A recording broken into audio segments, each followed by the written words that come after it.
Inspiration is so precious. It'll come when you least expect it.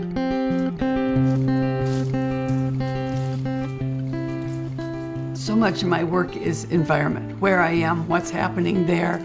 That's where I get my inspiration. If I'm scuba diving, I'm looking at those creatures. If my father gives me porcupine quills from our woods up north, I'm using those.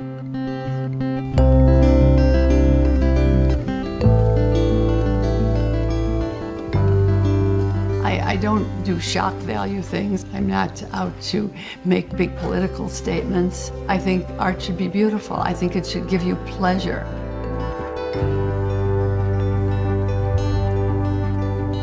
When people ask me what I do, I say I'm a fiber sculptor, and I incorporate fiber and metals in my work.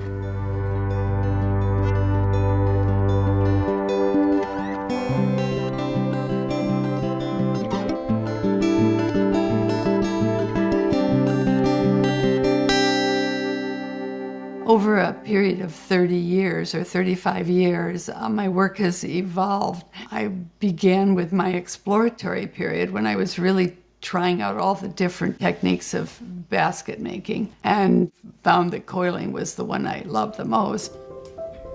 I love the process of coiling. It is the most comfortable place. It's almost an escape from telephones ringing and having to do this and going there and just too much going on. And to get into my studio and just sit and coil and work on a piece is a lovely place to be.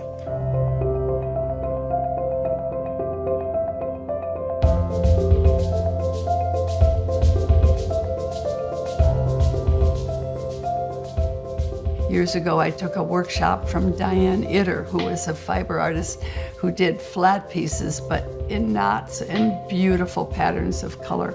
She said, develop a mystical symbol or an image and then repeat it many, many times. And that's when I started doing the porcupine quill pieces.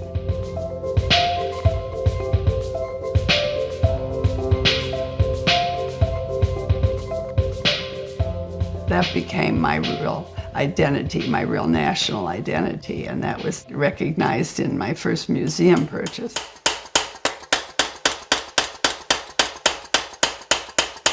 I incorporate a lot of metals, either hammered metal or metal wire or found metals or manipulated metals in some way.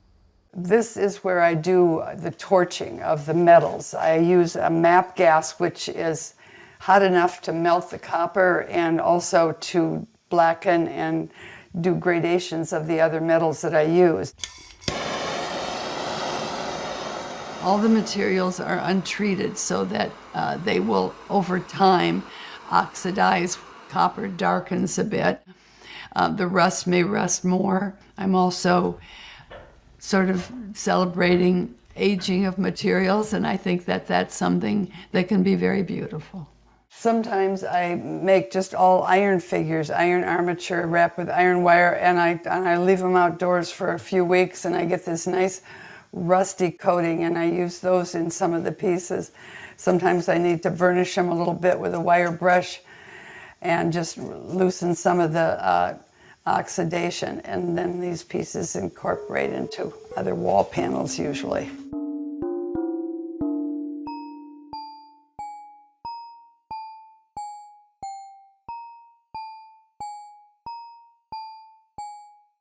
The male figure appeared because it was part of the tribal stuff I was interested in. I've just stayed with that theme the whole way through.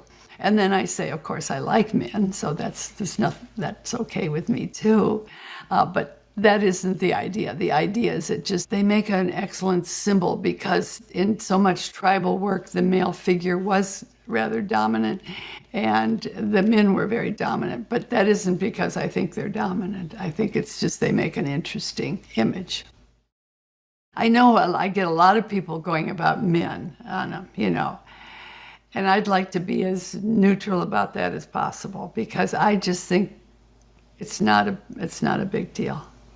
But maybe it is a big deal.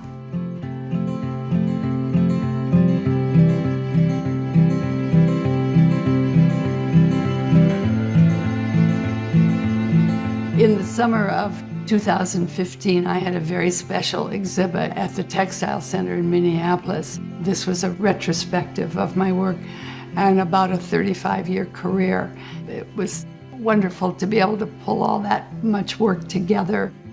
I was surprised how different my work looked from early on to today. We do grow, we do evolve, hopefully improve in our work, and I hope mine reflects that too. Being recognized in your field is rare.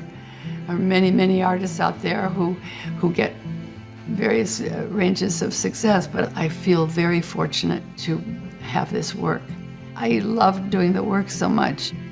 I think there's always a big idea just waiting to come along. I know they're out there. I haven't finished working. I'll work as long as I can. There's always the next thing.